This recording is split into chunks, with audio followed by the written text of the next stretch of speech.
Welcome to the CFB Dynasty Podcast with hosts Matt Knowles and Brian McElfresh.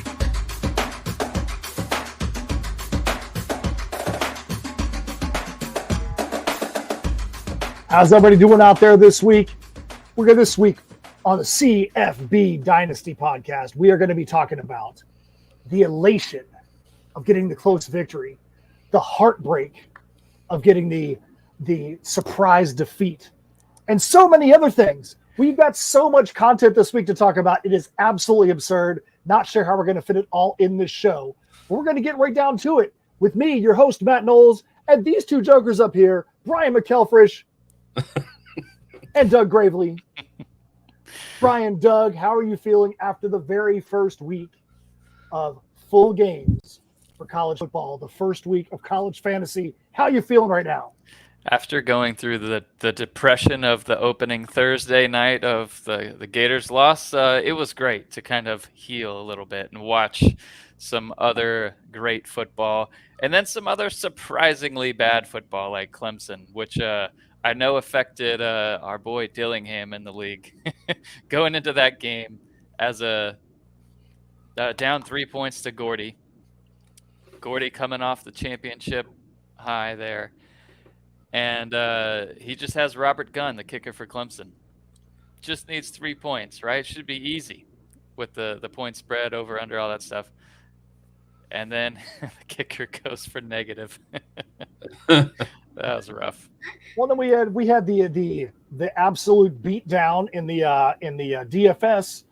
Just kidding. Where I got to experience the elation of victory, and Doug got to experience the pain of defeat as well, because my guy catches a garbage time 6-yard pass. His guy drops one, difference in the game. But we'll get to that a little bit later, and we'll talk about it even more, because I know Doug wants to talk about coming in second as much as he possibly can. So we got news and notes. This week, we've got the season premiere return of the milk carton players that went missing in week 1. Where are you at? We need you to come back. All kinds of fun stuff. BMAC, what is the thing you're most excited to talk about this week on the show? Oh, just well, I'm really excited to see the breakout players that we had.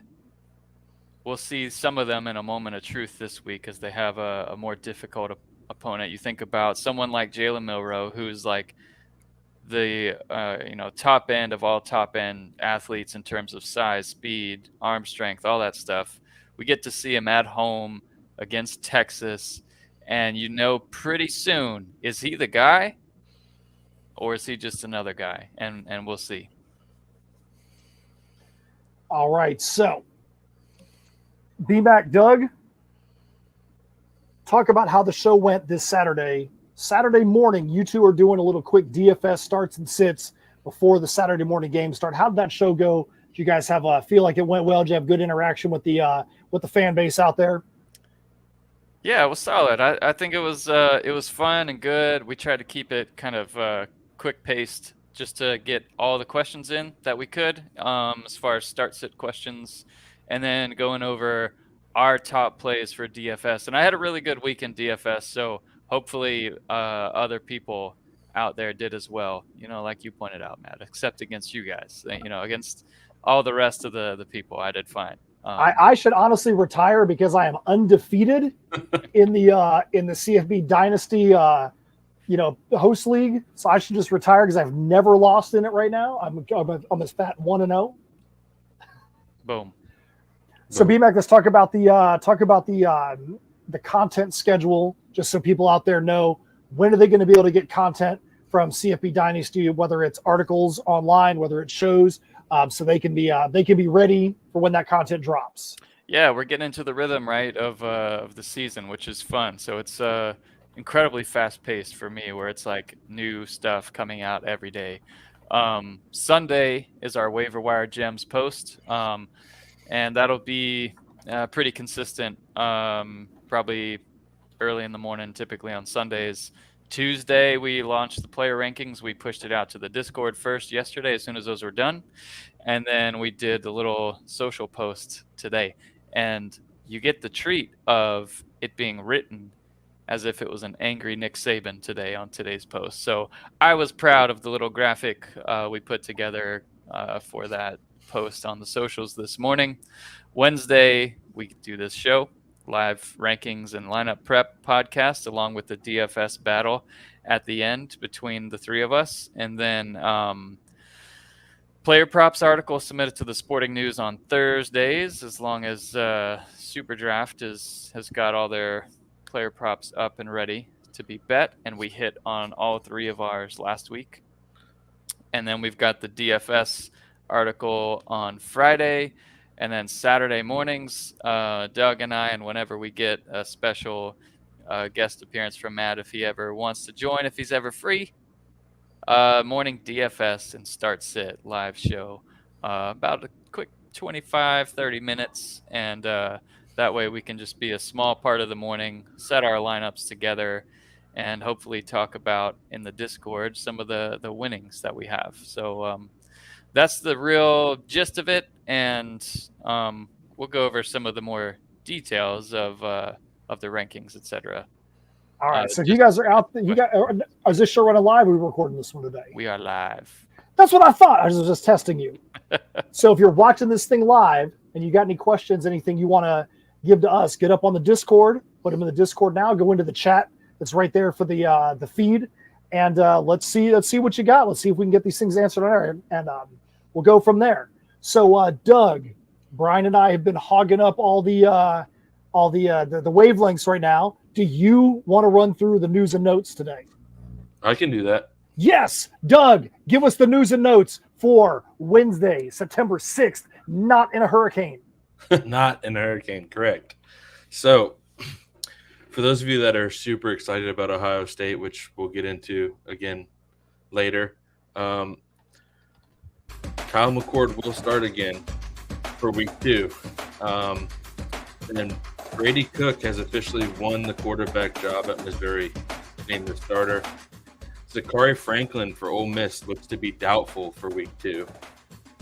Antoine Wells left game 1 early with a foot injury. Seems like a common theme for him to get hurt. But he is expected to be back for game 2. DeJuan Edwards for Georgia, the running back, is expected to play this week. DeCorian Clark for UTSA is a game-time decision again for week 2. And then Brady Hunt has still not been cleared for Ball State, the tight end. Dang. An exciting tight end that I know a lot of us are excited about, Elijah Arroyo, tight end from Miami, has a good chance to be available for week 2. Then Blake Shapen, quarterback for Baylor, will miss 2 to 3 weeks for an MCL injury. So Sawyer Robertson is going to start in his place. Curtis Rourke, quarterback for Ohio, another guy that likes to get injured, waiting on him. Oh my goodness, is a game-time decision for week 2. Classic. Matt Celerano, receiver in Notre Dame, is going to be out multiple weeks with a leg injury. So I expect those other receivers at Notre Dame to get more targets because they spread the ball around. Doug, Salerno. All right, I'll let you say this next name, Brian. Garcia Castaneda from Nebraska. Yep, he's out for the year with a torn ACL. Then Brent Keithy, no update offered. So they're either keeping that on the down low or it's not good. And then Cam Rising for Utah is cleared for all practice activities with no restrictions. So could be back to the old ways at Utah this weekend. And then last but not least, we got Raheem Rocket Sanders, running back for Arkansas, was limited in practice this week. He was seen with a sleeve on his left leg. So I don't know what that means, but I think they're expecting him to play. They're just taking it easy on him. We'll work on the music. I tried something there. I didn't like it. It's the start and end of the show music only from now on. But you get props for trying there, man. You get props for trying. Yeah. All right, so that's the news and notes as of today. But we know that it's college football. There's going to be a lot more news and a lot more positioning that's going to happen before these games actually start, whether it be tomorrow or Friday or Saturday. So make sure you're paying attention to the Discord and to our socials as we drop more news as we go through. All right, so BMAC, I guess it's time to have a little rankings discussion. We're going to do this a little differently than we've done in the past. We're not going to be pulling up the sheets and making a big, 30-minute discussion about how the rankings are. We've got a lot of other topics we can discuss, but I know you definitely want to talk about how to read the rankings page and how to get the most out of what is actually being put up there from CFB Dynasty. Yeah, so we got a couple questions on the Discord, so I just want to make sure this part is clear as you look, and I've got it up on the screen now for anyone on YouTube. We do have this little spreadsheet key where you can see it. Maybe I will adjust it a little bit, but everything, especially the color-coded, is how it relates to the individual player. So you see Caleb Williams for USC, our top start of the week at quarterback. You've got his opponent is Stanford. He is at home. 95.55 fantasy points on the season, 47.7 a game. You get the spread, the over-under, and then we have the projected points for PPF. That's for USC, projected to score 48.5. Stanford projected to score 20. So that's your estimated final score. And then for offense, what this is the SP Plus. We talked about that, the Bill Connolly holistic approach at looking at the offensive side of USC's roster is second in the country in terms of talent. And then we look at the SP Plus defense. That is Stanford's defense that Caleb Williams is going against. So they're 73rd in the country. So that is also green. Versus the rush, the last column, that's Stanford against the run last year. Soon, these are going to be year-to-date metrics as soon as we have enough data points. But they were 127th last year against the rush and 40th against the pass. So because they're in the top 40 there, it's a red number. So that means basically that's not ideal. Like your ideal across the board there is just green across the board. But we have basically red, yellow, and green. And so if you get all greens, great. Zeros basically just means there's no point spread, which basically indicates there's a big mismatch one way or the other. So you've got like Drew Aller, there's zeros across the board. Those are green. And because they're playing against Delaware at home, and it should be a bloodbath. So that's really it in terms of how to use it, how to read it. Of course, if you have questions or if you spot anything out of the ordinary, like seeing these red zeros here for defense versus the rush, that is wrong. That is something BMAC, I need to fix. So hit me up if you see anything like that. And I'm going to make a note to make that adjustment right after the show. So we like to talk about current events. Before we continue, I think that it would be remiss if we did not talk about what happened between last week and this week in college football. What do you guys think about the ACC expanding with Stanford, Cal, and SMU? What do you think about that maneuver? Pros, cons, all that. So overall for me, I really think it's kind of just part of dominoes to fall in the future. I think you're going to see, you think about how the NFL is set up, where you've got like 4 schools in a pod. I think if the ACC is going to be legit, or will they combine with another big conference down the road, they're going to have divisions that are somewhat, regional. And that's just what I think. It's one stupid domino of more that need to happen. Yeah, I think there's a lot of hate that's being thrown at the ACC for making that move. But to me, I'm like, what do you expect them to do? If they don't make the move, then they're going to be the next conference to become like the Pac-12. So they had to try and take some move. I think that it's the most ridiculous looking move other than the Big 12 having teams on the West Coast and UCF. To me, that's completely absurd. But I hope that it's like kind of what's happened with the transfer portal. We'll talk more about Colorado here soon, but Dion going completely insane and having 50 new guys at Colorado this year between his recruiting class and the transfer portal, and they try to clamp down on the transfer portal because they said it's gotten completely out of control. I think that somebody in the next 5 years is going to say, okay, these conferences have gotten completely out of control. We need to do something because this doesn't make any sense, especially for non-revenue sports. I mean, you can do whatever you want in football, but they're talking about the ACC playing non-revenue sports in Dallas now. And I'm like, that doesn't make any sense. Who wants to go see a softball game between, Cal and Louisville in Dallas? Nobody wants to see that. So right. What do you think, Doug? What are your thoughts? Do you think it's a good move, a bad move? I think it's a move that had to be made.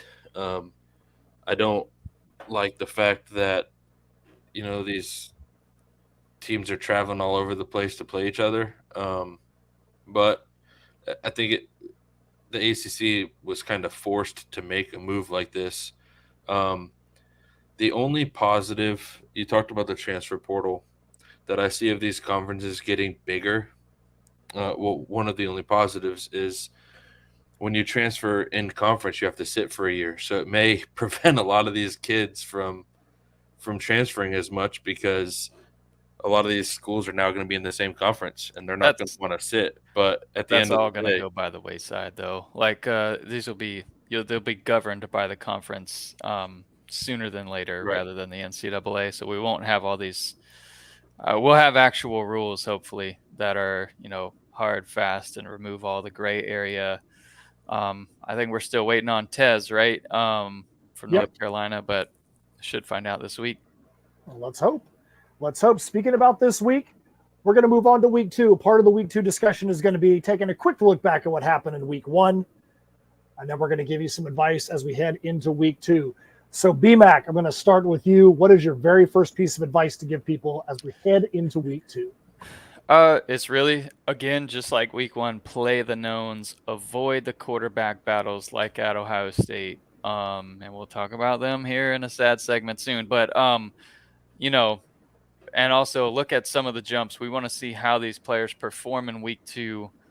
You've got, obviously, Jalen Milroe, prime example, playing against Texas at home. And will they be able to run the ball? How will Milroe perform through the air, though, too? Shedeur Sanders, what a game for Colorado. That was so much fun to watch. Yes.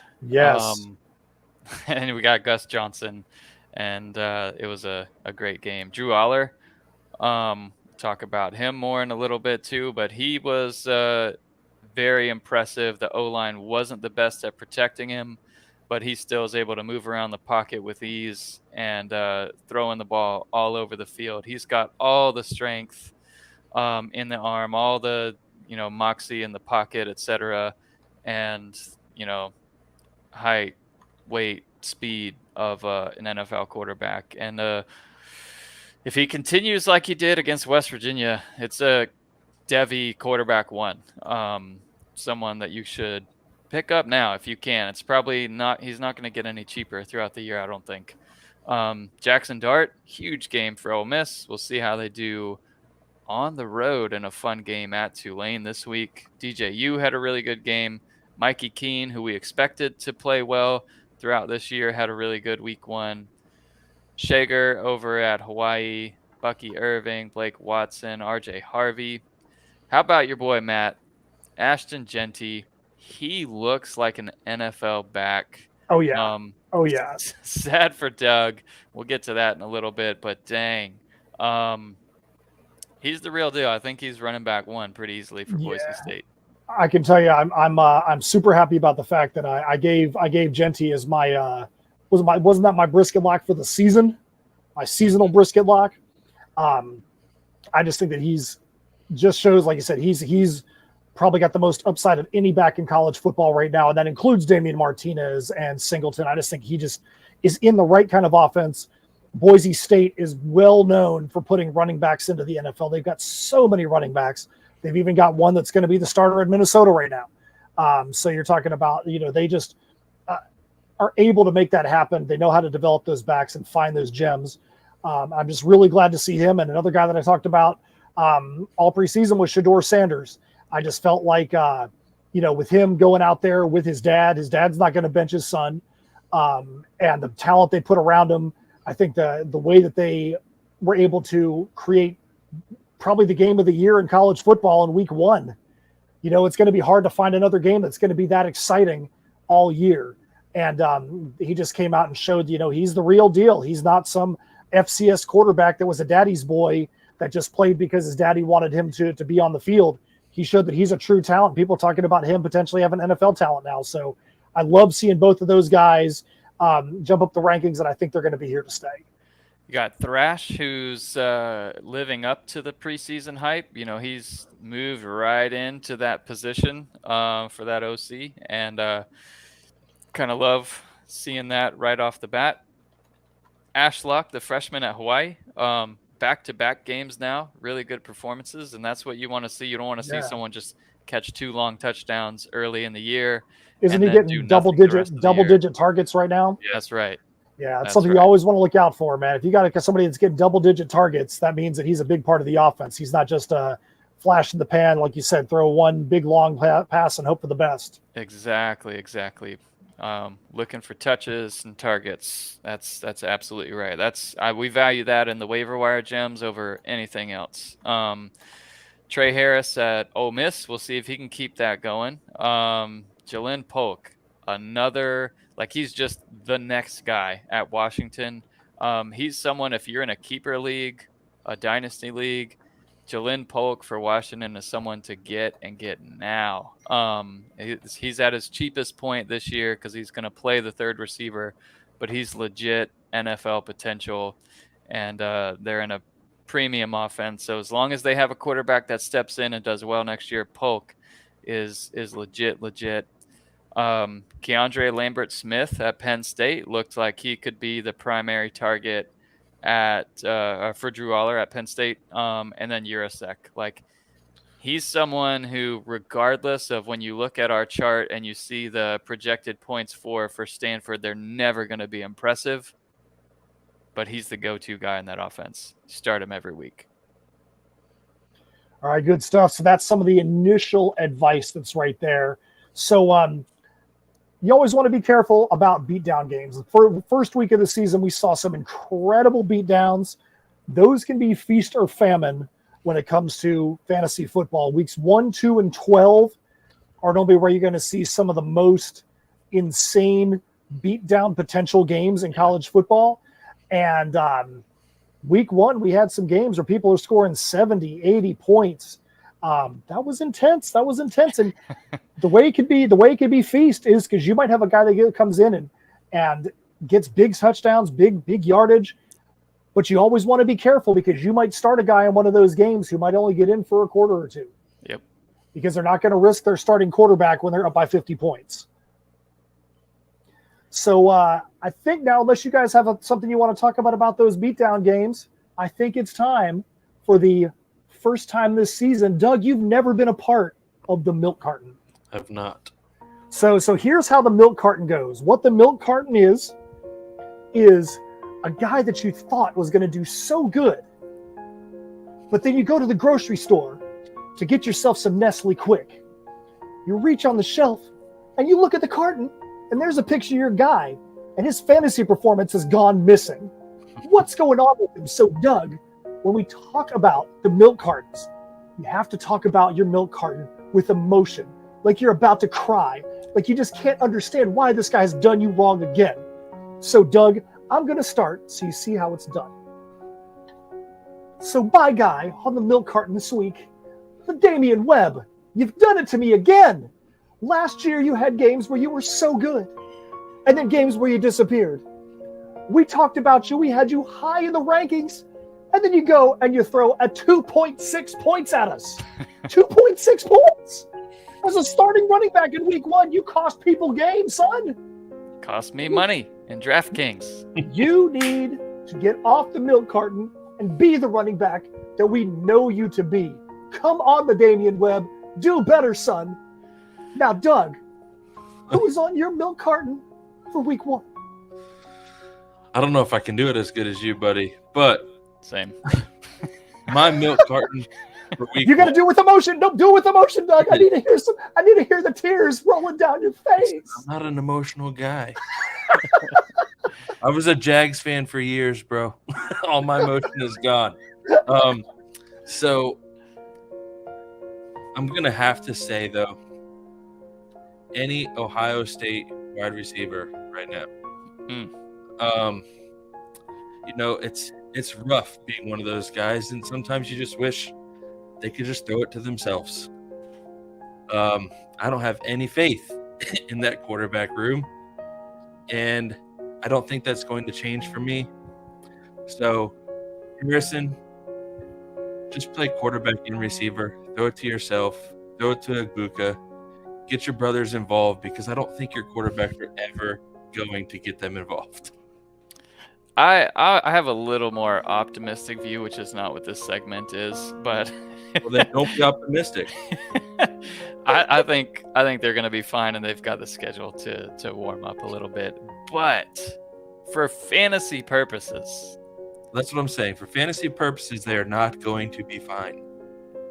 I think they will be in the future, but for remember, fantasy purposes, guys, week 1, Travion Henderson, 12 carries, 47 yards, no touchdowns. Mayan Williams got the 2 touchdowns. So Trey Henderson, while he was not ranked as highly as he was for us last year, still was ranked as a low-end RB1, high-end RB2, and is not living up to the hype. Everybody's arguing with me. Everyone's arguing with me. Do you sell him?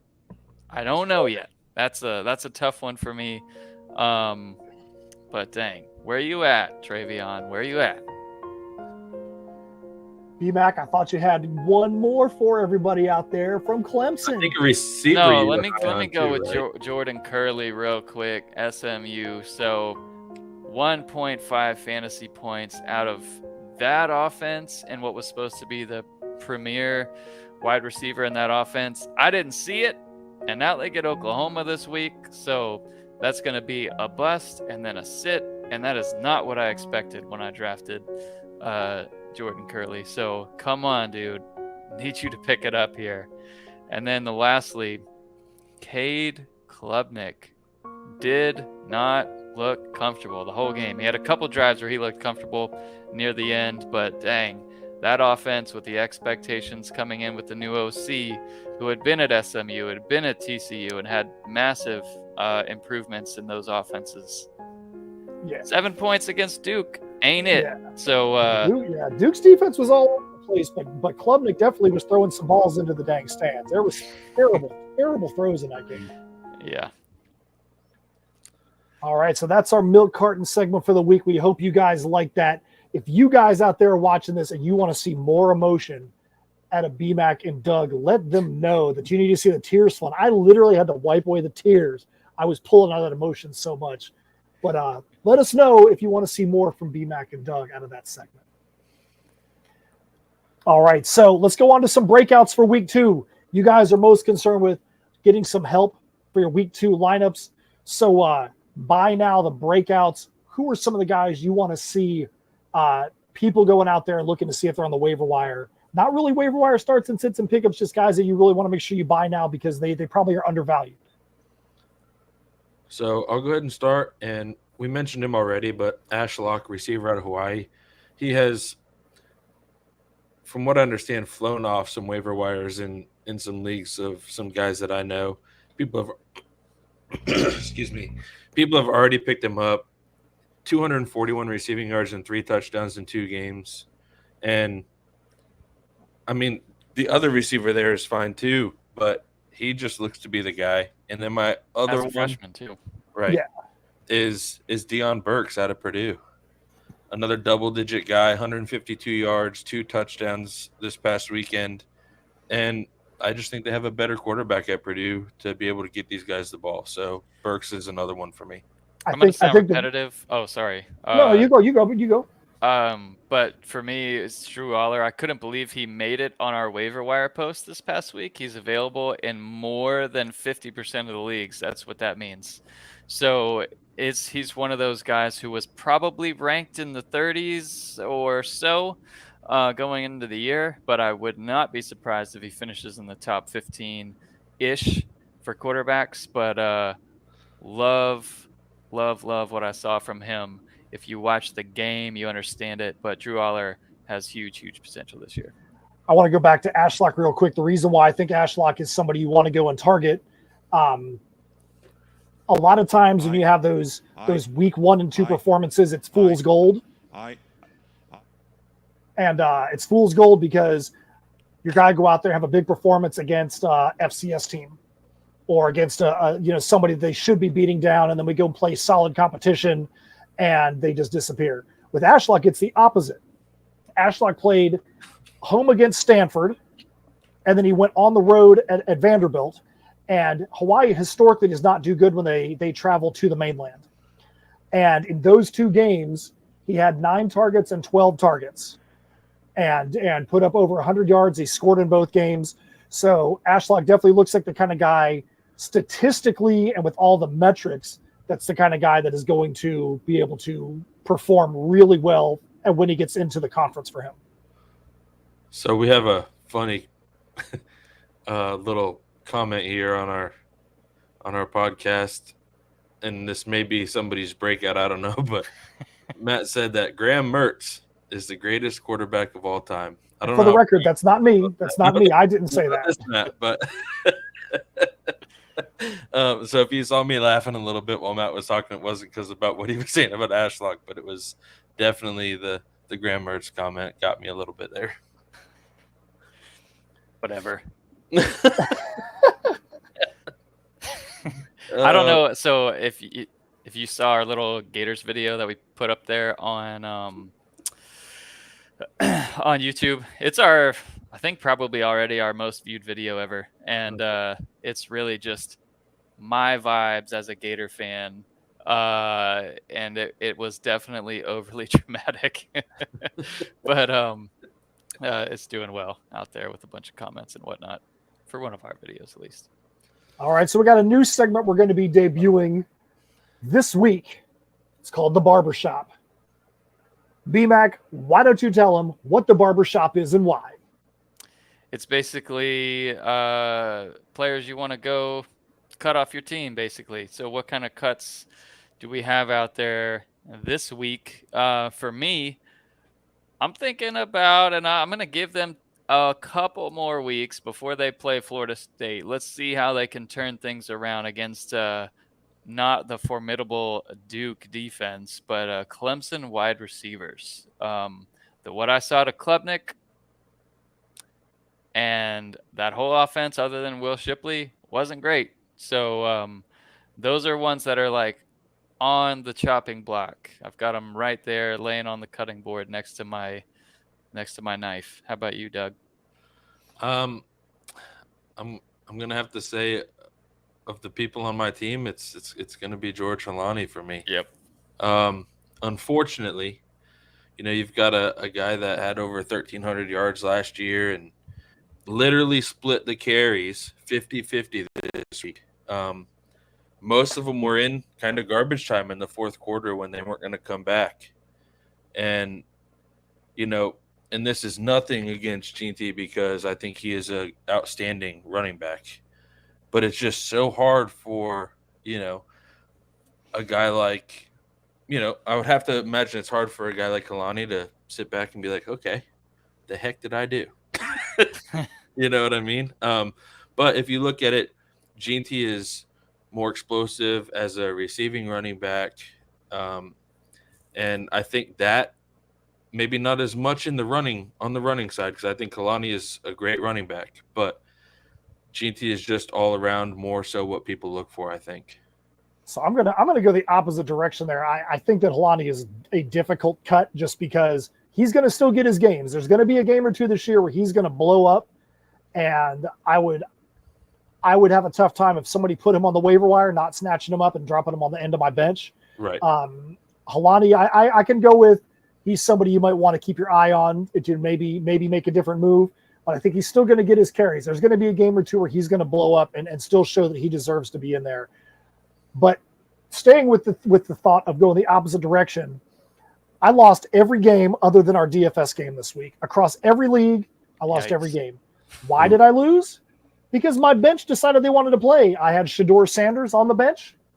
He decided he wanted to go off. I think I got my starting quarterback. My starting quarterbacks didn't do as well.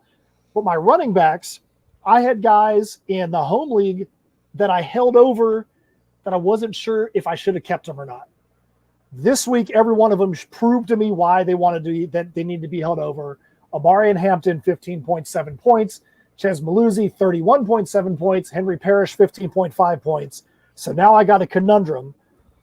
Do I leave guys like that scored decently on the bench, or do I try to find a way to get them into the starting lineup? So they kind of went the opposite direction. I don't really have any barbershops this week because of that. And I'm not going to be cutting LaDamian Webb because as soon as you cut him, he's going to have a 40-point game. That's right. Hopefully I might get back to that, man. But that was his MO last year. I think, in part what you were saying, like with Maluzzi, for example, watch that offense to use two running backs because it looks like that's where they're going to go. With both of them providing great numbers. So, I think Maluzzi would be hard for me to put on my bench, honestly, because that offense they're built to run. No matter what they say that they're going to be different, that offense is built to run. So for now, yeah. Right. It's not going to change in 1 year. They've been built to run, and I think that's what they're going to do. All right, so we're going to move on to some sleepers. I know we're going as fast as we can to get through this because there's so much content this week. So BMAC, Doug, who do you guys have as quick sleepers for this week? This is not your brisket lock. These are just guys that you think have a chance to outperform where the ranking is. Going a little different with mine. I'm going at the tight end position. I'm going Ethan Connor, the tight end for Troy against Kansas State. Led the team in receptions this weekend. Had most of their touchdowns, and I think Troy's going to try to do everything they can to get the ball moving against Kansas State, who's a good team, and I think they're going to use the tight ends a lot. So I think Connor is my sleeper for this week. I've got a few.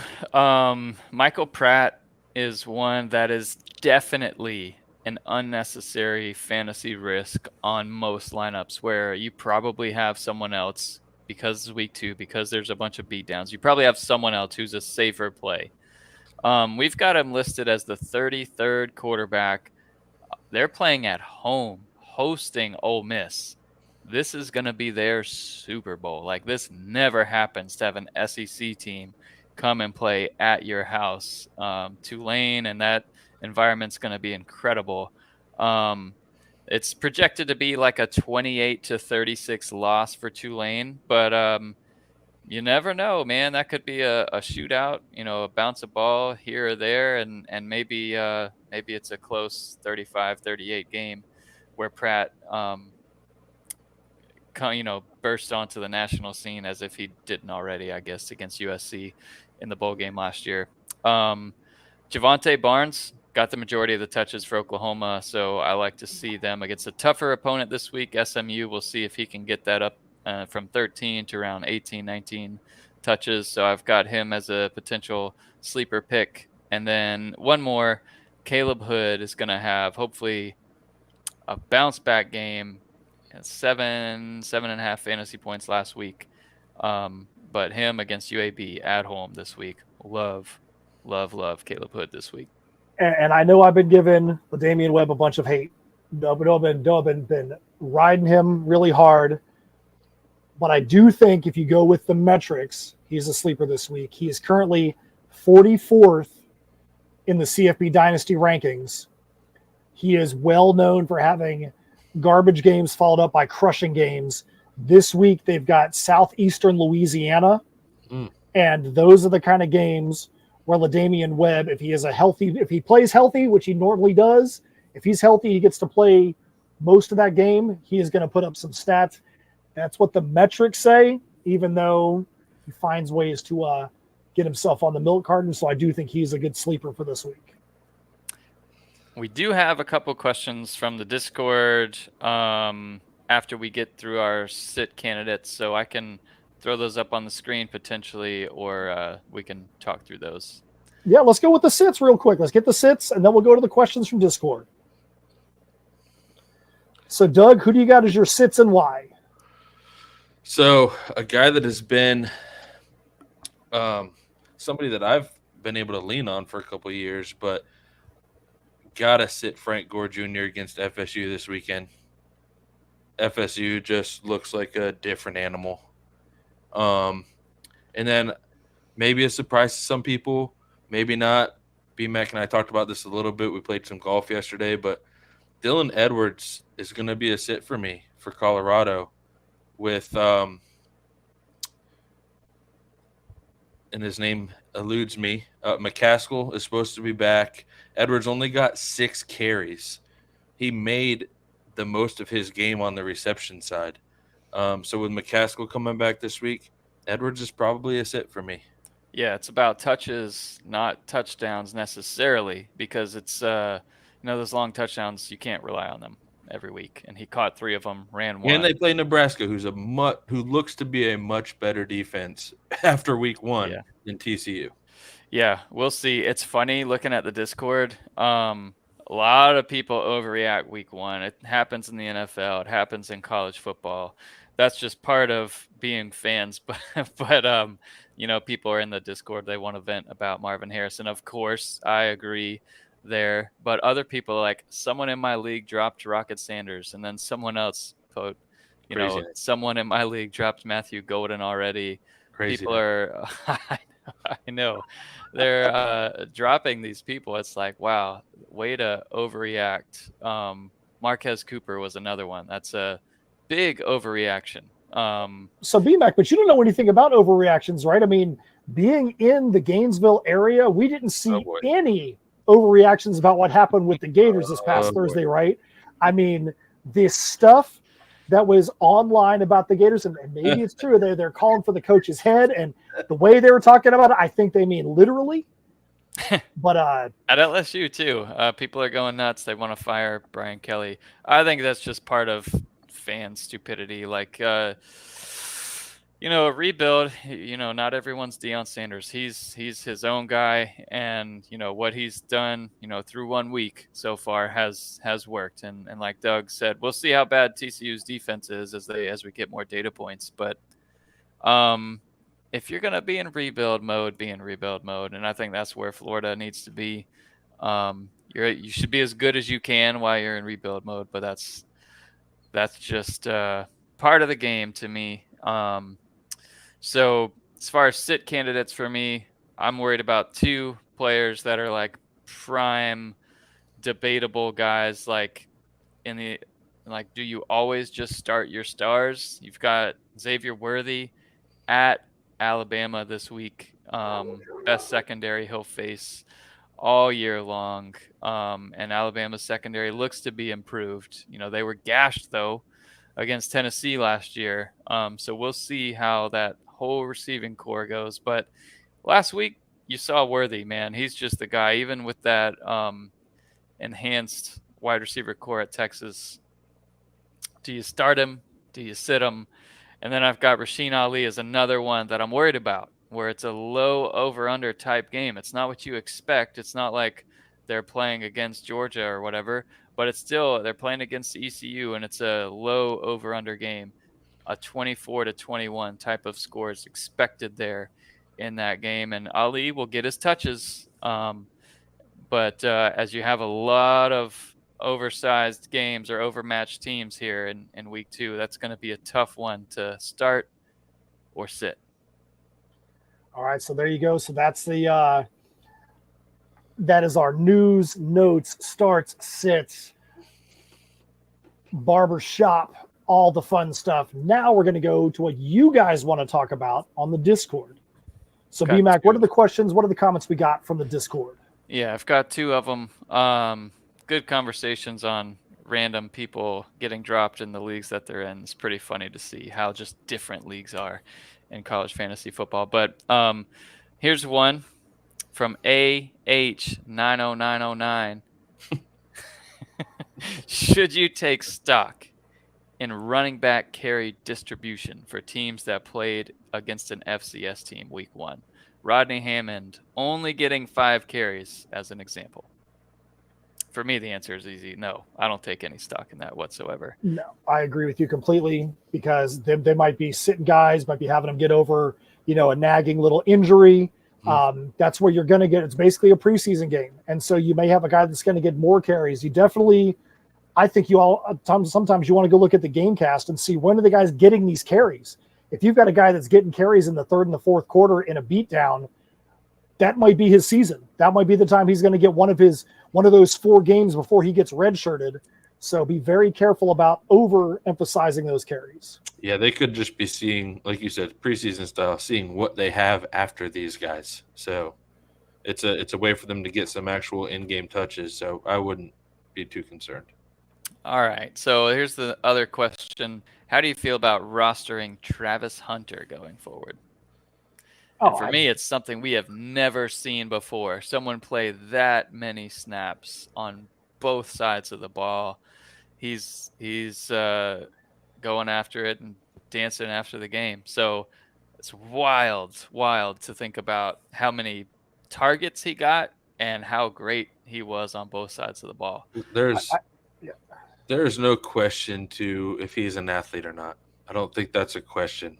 Again, I think the question is, how is this offense going to be against a team that shuts down at least one receiver or whatever? Can he be shut down?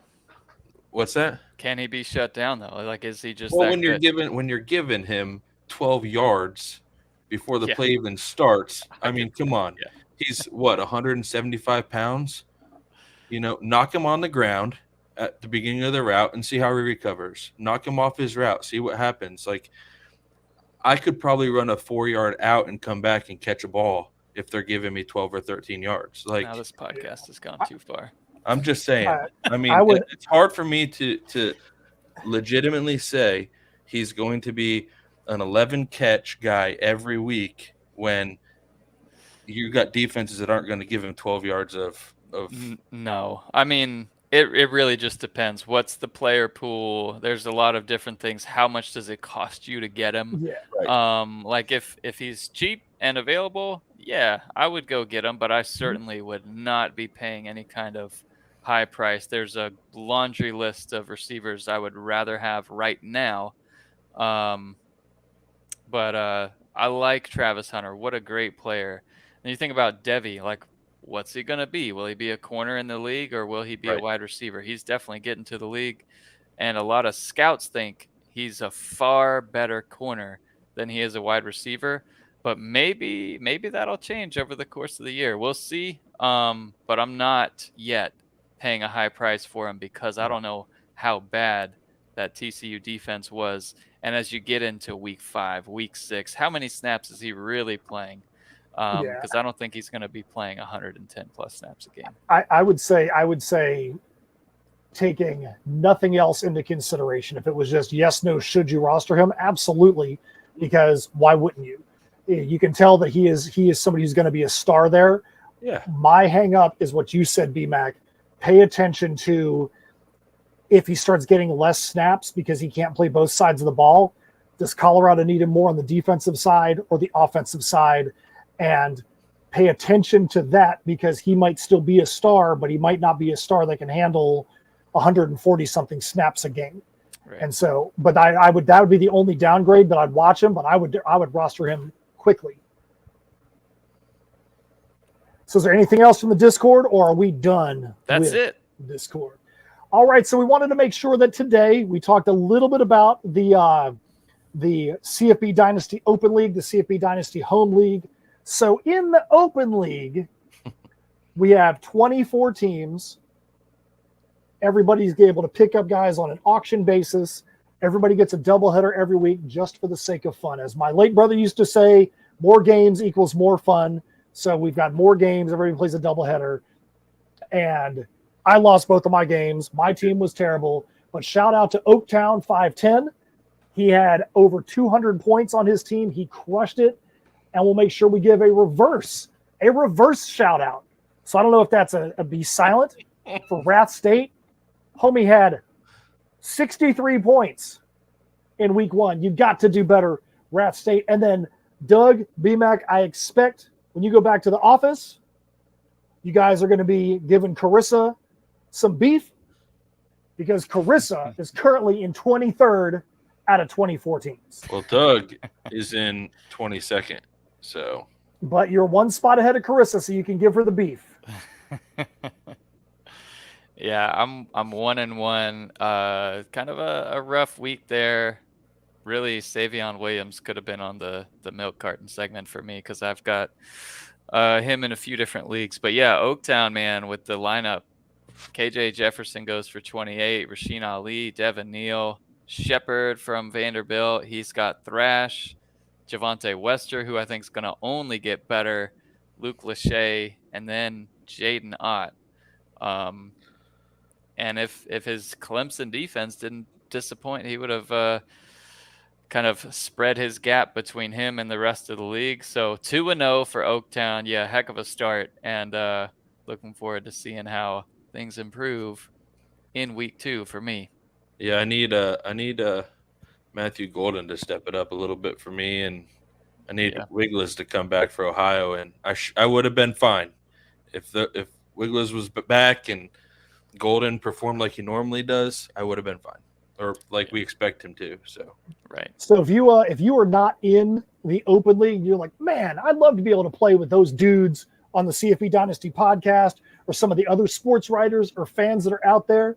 Make sure you send us a note because next year we definitely have plans to expand the footprint of the open league. So the more people we know want to be in it, the more people we have the ability to go and send invites out to you when that happens next season. So real quick, we're going to jump over to our home league, the original, where it all started. What are we in are we in season 17, B-Mac, or 16? 16 years we've been running the College to Pro Dynasty League. This week, again, I told you I lost every game other than our DFS, but it was one of those games I have a lot of hope because the reason why I lost were things that are correctable, things that you couldn't expect. I had a Squirrel White and Malachi Corley both underperform. Yikes. And, in no scenario would I have started Shedeur Sanders over Frank Harris. But if I start Shedeur Sanders over Frank Harris, I win the game. Mm-hmm. So there's definitely some good possibilities for hope there. How about you guys? How did you feel about the way that the home league went down in week 1? I am thankful that Josiah did not play Edwards from Colorado because I would have lost. But I started the right guys. I mean, just like you said, week 1, week 2, some of these guys are going to play a half. Some of them are going to play 3/4. Some of them are going to play 3 drives. You just don't know. So all in all, I started the right guys. Some of my quarterbacks outperformed Bo Nix, but it wouldn't have mattered who I started at quarterback. I would have won. But it's just these weeks are tough. Oh, yeah. So you bring up Josiah and Edwards. We're going to jump back to the open league just a little bit. So it's an auction style. There's a limited pool. So I put in a pretty high bid. I'm like, man, nobody's going to be bidding this high to go get Edwards. Josiah said, hold my root beer. And the dude put in almost half of his available money for the year to get Edwards. What do you guys think about that move? Do you think that was a smart move? I know you already said it before. Do you think it's a smart move? Or do you think he was crazy for bidding that high? Go big or go home, I guess. But at the end of the day, with McCaskill coming back, this could be a downfall for me. And B-Mac and I talked about this. Is I tend to wait to see how these guys are going to do. I don't want to just throw all my eggs in a basket in week 1. So that's where our league, though, our home league, is so different from every other league. That's very common that most of the free agent budget is used in the first 3 weeks of the year. So you're looking for breakout performances and taking chances on players because you can freely cut and add as many people as you want. Whereas, I made that mistake, going into different leagues that were so different from ours. And, just holding on to my budget too long. And then at the end of the year, it's like no one else has budget. I don't have to bid high on anyone because I'm one of the few with budget left. So I can get whoever I want, which is nice. But then, you miss out on a lot of the good players that way. So And when you're I'm a talking, fan of using budget and going heavy on budget early on. And when you're talking about 24 teams, there's not a lot of guys out there. So you need to make sure if you got a guy you really want, you need to bid high. I bid on 4 guys this past week and only got one of them on the initial run. Didn't expect to get 4 because I was like, I either need to get this guy or that guy. I'm going to get one or the other, and that's it. But guys in that league are aggressive, man. They are really aggressive with their picks. So it's fun. It's fun seeing how guys work in that. Because as you said, B-Mac, being in an open league compared to a college pro dynasty with limited pickups, it makes it tough. And it's fun. It's fun to see the difference. Yeah, for sure. All right. So we are nearing the end of the podcast. First, we got to talk about the DFS host battle. We've mentioned it a lot. We had one of the most fun, close battles this past week. B-Mac, do you have a graphic for this, or we just want to talk about it? No graphic for this. We can just talk about it. That's totally fine. I've got my lineup ready to go. You won it last week, Matt, so why don't you lead with your team this week? All right, so first I want to say last week I think that the games were within, 2 points total across the board for all 3 of us. It was super close, came down to literally the last minute of the last game that was playing to decide who won. That was just how close that it was. I'm probably going to have to go back in and make some changes on my roster. It is very tough to get the roster set up this week because there's a lot of teams that you would want to go after that were not playing in that early slate. So after I set my lineup, we got on here, I realized I picked a lot of guys from the same games. I've got Shedeur Sanders, Edwards, and Hunter, all from Colorado, all in my starting lineup. I just think that the value was there. Shedeur, until he shows he's not going to be the guy, why would you not go and take him? And then I've got Estime and Greathouse, Tyree and Rosner, all from the NC State Notre Dame game, all in there. Part of the reason why I've got Tyree and Rosner is because I needed to fill in some spots. I had very little budget left, and it was kind of hard to find that, so I had to go look for budgets in the $3,500 range. And then I've got a Maccabee from Purdue in my Superflex. Like I said, I can't see me going into the weekend with that as my roster, but that's where we are at the moment. That's cheating. So we get to talk about our rosters, and then you're just going to change them? All right. I never said I'm going to change it, but I said I might. I mean, dang, that's a crazy roster.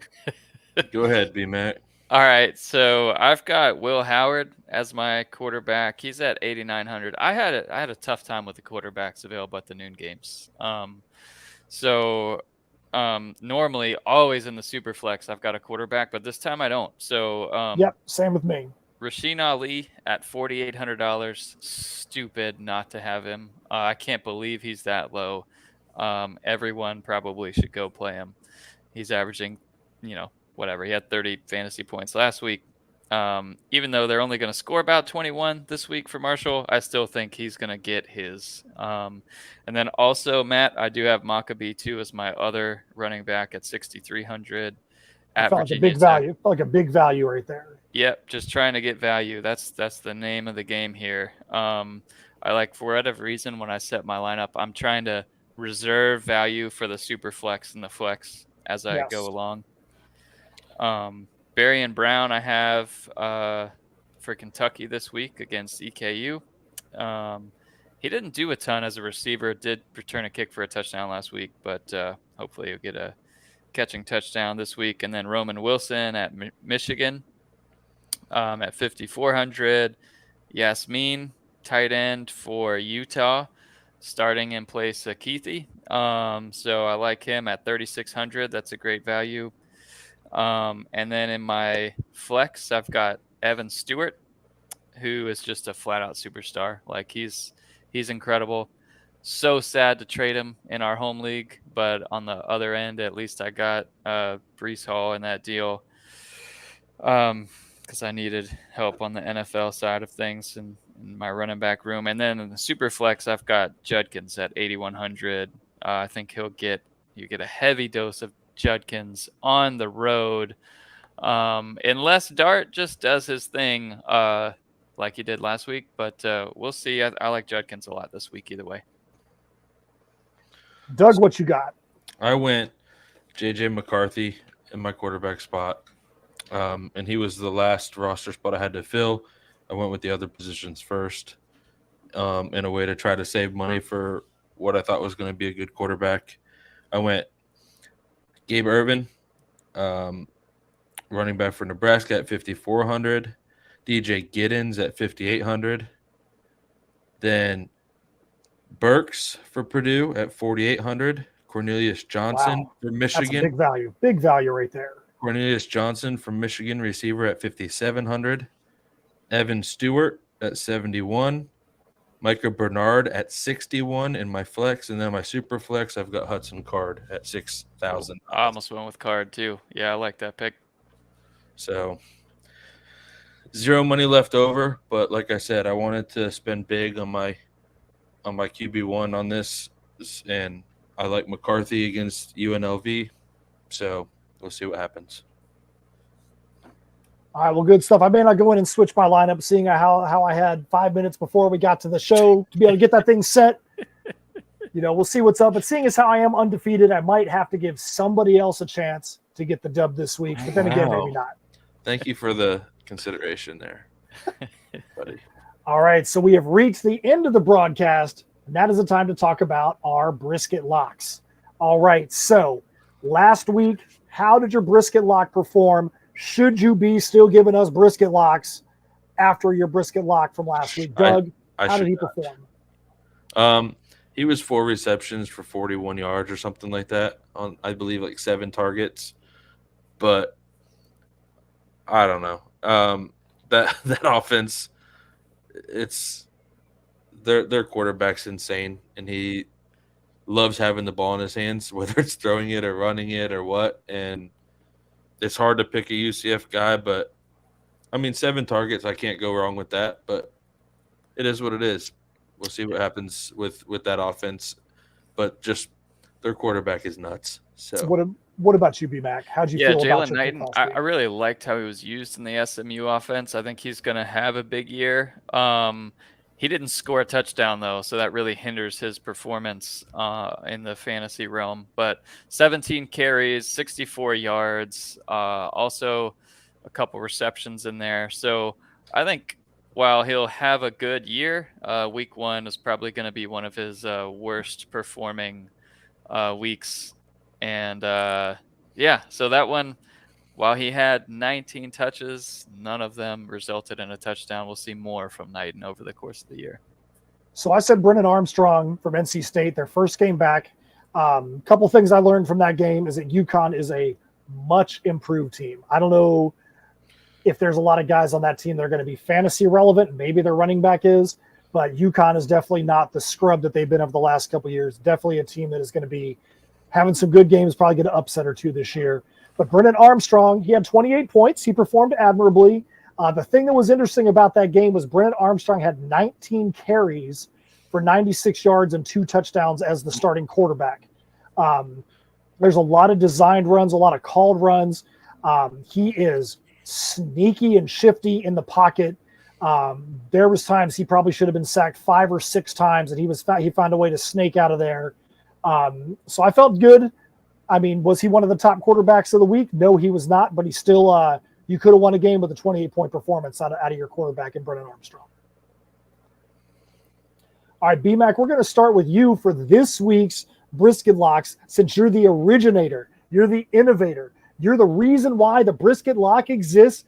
B-Mac, what is your brisket lock for week 2 in college fantasy football? You give me a big comeback this week.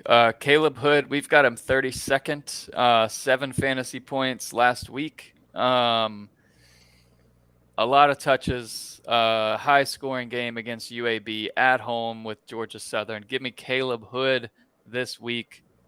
Big comeback. Doug, who do you got? So we've got him. I believe it's our last running back on our list on CFB. But I'm gonna go Gabe Ervin from Nebraska. Ooh, I like it.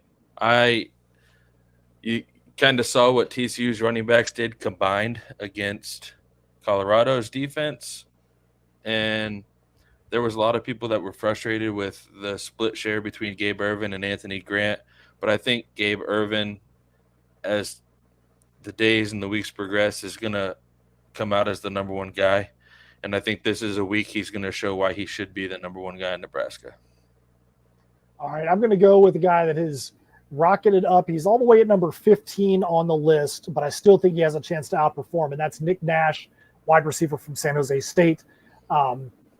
His performance was down a little bit this past week from the previous week. The week previous, he had 8 targets, 6 receptions, 89 yards, and 3 touchdowns at USC. Last week, his numbers were down a little bit, but he still had more targets and more receptions, 11 targets, 7 receptions, and 31 yards. So his yardage wasn't as good versus Oregon State. But this week, San Jose State gets Cal Poly, and I think that he has a chance to go in there, drop some serious bombs stat-wise to get the game started, then get out, get on the bench, let somebody else have a chance. But I think he's got a chance to have a huge early game and outperform even his position at 15 this week. Love it, because I got him in the open league this week. I'm excited for him. All right, we're gonna try the outro here. You've got 15 seconds once I click play. Here we go. All right, everybody, we thank you so much for coming on out to the CFBDynasty.com podcast. On behalf of BMAC and Doug, my name is Matt Knowles. We hope to see you on the Discord. We can't wait to see how your games happen on Saturday. See you guys then. See you.